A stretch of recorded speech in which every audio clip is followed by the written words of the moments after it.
नमस्कार दोस्तों, आज हम आपके लिए सावन के चौथे सोमवार की पौराणिक व्रत कथा लेकर आए हैं। तो चलिए शुरू करते हैं। एक समय की बात है, एक साहूकार था जो भगवान शिव का अनन्य भक्त था। उसके पास धन धान्य की कोई कमी नहीं थी, लेकिन उसके कोई संतान नहीं थी। इसी कामना को लेकर वह रोज शिवजी के मंदिर जाकर दीपक जलाता था। उसके इस भक्तिभाव को देखकर एक दिन माता पार्वती ने शिवजी से कहा, प्रभु, यह साहूकार आपका अनन्य भक्त है, इसे संतान का कष्ट है, आपको इसकी मदद करनी चाहिए। शिवजी ने उत्तर दिया, हे पार्वती, इस साहूकार के भाग्य में पुत्र का योग नहीं है। यदि इसे पुत्र का वरदान मिल भी गया तो वह केवल 12 वर्ष की आयु तक ही जीवित रहेगा। माता पार्वती के बार बार आग्रह करने पर शिवजी ने साहूकार को पुत्र का वरदान दिया, लेकिन यह भी कहा कि वह केवल 12 वर्ष तक ही जीवित रहेगा। साहूकार ने इस बात को सुना, लेकिन न तो उसे खुशी हुई और न ही दुख। वह पहले की ही तरह भगवान शिव की पूजा करता रहा। कुछ समय बाद साहूकार की पत्नी गर्भवती हुई और उसे एक सुंदर बालक की प्राप्ति हुई।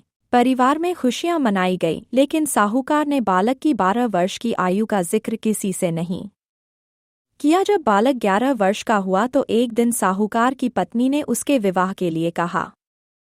साहूकार ने उत्तर दिया कि वह अभी बालक को पढ़ने के लिए काशी भेजेगा। उसने बालक के मामा को बुलाया और कहा, इसे काशी पढ़ने के लिए ले जाओ और रास्ते में यज्ञ करते और ब्राह्मणों को भोजन कराते हुए आगे बढ़ना। दोनों मामा भांजे इसी तरह यज्ञ कराते और ब्राह्मणों को दान दक्षिणा देते काशी की ओर चल पड़े। रात में एक नगर पड़ा जहां नगर के राजा की कन्या का विवाह था, लेकिन जिस राजकुमार से उसका विवाह होने वाला था वह एक आंख से काना था। राजकुमार के पिता ने अपने पुत्र के काना होने की बात को छुपाने के लिए एक चाल सोची। साहूकार के पुत्र को देखकर उसके मन में एक विचार आया।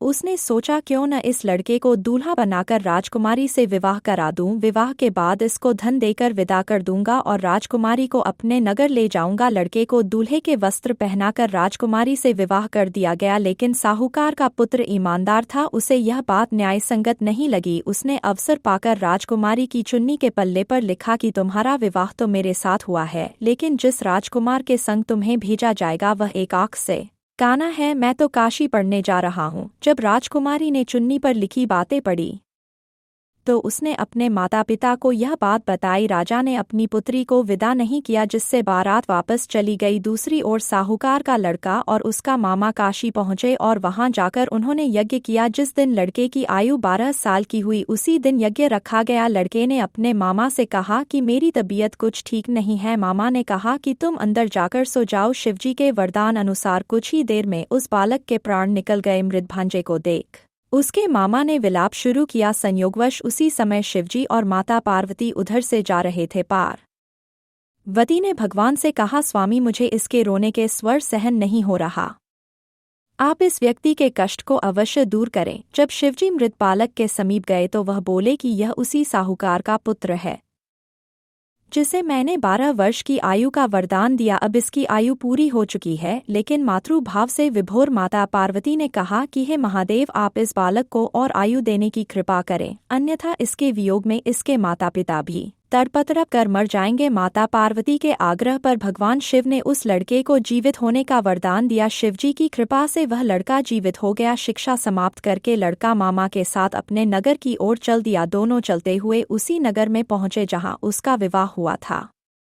उस नगर में भी उन्होंने यज्ञ का आयोजन किया। उस लड़के के ससुर ने उसे पहचान लिया और महल में ले जाकर उसकी खातिरदारी की और अपनी पुत्री को विदा किया। इधर साहूकार और उसकी पत्नी भूखे प्यासे रहकर बेटे की प्रतीक्षा कर रहे थे। उन्होंने प्रण कर रखा था कि यदि उन्हें अपने बेटे की मृत्यु का समाचार मिला तो वह भी प्राण त्याग देंगे, परंतु अपने बेटे के जीवित होने का समाचार पाकर वह बेहद प्रसन्न हुए। उसी रात भगवान शिव ने व्यापारी के स्वप्न में आकर कहा, है श्रेष्ठी, मैंने तेरे सोमवार के व्रत करने और व्रत कथा सुनने से प्रसन्न न होकर तेरे पुत्र को लंबी आयु प्रदान की है। इसी प्रकार जो कोई सोमवार व्रत करता है या कथा सुनता और पढ़ता है उसके सभी दुख दूर होते हैं और समस्त मनोकामनाएं पूर्ण होती हैं। इस पावन कथा को श्रवण करने से समस्त कष्ट दूर होते हैं और भक्तों की मनोकामनाएं पूर्ण होती हैं। इस कथा को सुनकर और व्रत करके भगवान शिव और माता पार्वती की कृपा प्राप्त होती है, जिससे जीवन में सुख, शांति और समृद्धि आती है। दोस्तों, आज की इस कथा को यहीं पर खत्म